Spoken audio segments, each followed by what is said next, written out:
« Monte vers moi sur la montagne et demeure là, lui dit l'Éternel. » Aussitôt Moïse obéit à l'appel. Il pénètre dans la nue qui couvre le sommet. Ce sont plus d'épaisses ténèbres quand la gloire de l'Éternel demeurait sur le Sinaï, et l'aspect de cette gloire était comme un feu dévorant. Moïse y entra et y demeura 40 jours et 40 nuits. Les 6 premiers jours se passèrent dans le silence et l'attente. Ensuite, Dieu révéla à Moïse ce que devait être le tabernacle où il demeurerait au milieu des enfants d'Israël. Tout ceci s'applique exactement et merveilleusement à l'expérience chrétienne. C'est dans les ténèbres avec Dieu que nous recevons ses enseignements, sa loi, mais c'est dans la gloire, à l'intérieur du voile, qu'il nous montre son plan à lui, pour nos vies. C'est après les ténèbres, après que le jugement a été prononcé sur nous, et après l'aspersion de sang, que nous sommes appelés sur la montagne pour avoir une vision de Dieu. Alors, sa lumière nous transperce de part en part. Elle pénètre nos vies.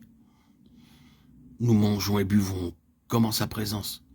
Nous avons communion avec lui et le sang de Jésus-Christ, son Fils, nous purifie de tout péché. C'est cela seul que nous sommes invités à entrer dans la nuée, à demeurer en cette gloire qui environne l'Éternel, et dont l'aspect est celui du feu dévorant.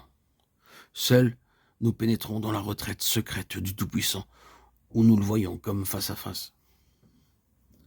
6 jours de silence. Le 7e, Dieu parle à son serviteur.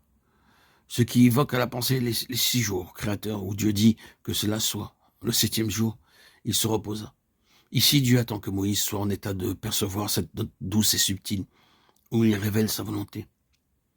Dans le silence, les visions du camp, les difficultés quotidiennes, le fait du jour s'éloignent, s'estompent. La pensée devient libre. Les bruits de la terre, les pulsations de la vie terrestre n'arrivent plus jusqu'à Moïse.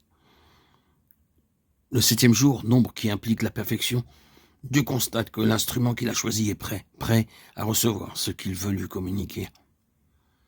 Ainsi Moïse pourra regarder et garder en son esprit le modèle du tabernacle et de tous les ustensiles que Dieu va lui montrer sur la montagne. Plus tard, il pourra en surveiller l'exécution, Exode 25, 9. Moïse ne fait rien que regarder, recevoir. Aujourd'hui encore, Dieu a besoin d'instruments qui cherchent avec ardeur à le connaître, d'instruments prêts à renoncer à eux-mêmes, à leurs idées, leurs pensées propres, pour qu'ils puissent leur communiquer sa pensée.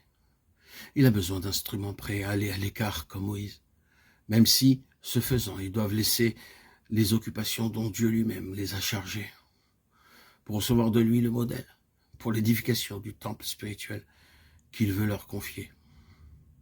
Après quoi, ils peuvent aller de l'avant et dire avec une parfaite assurance, « Ainsi a dit l'Éternel. »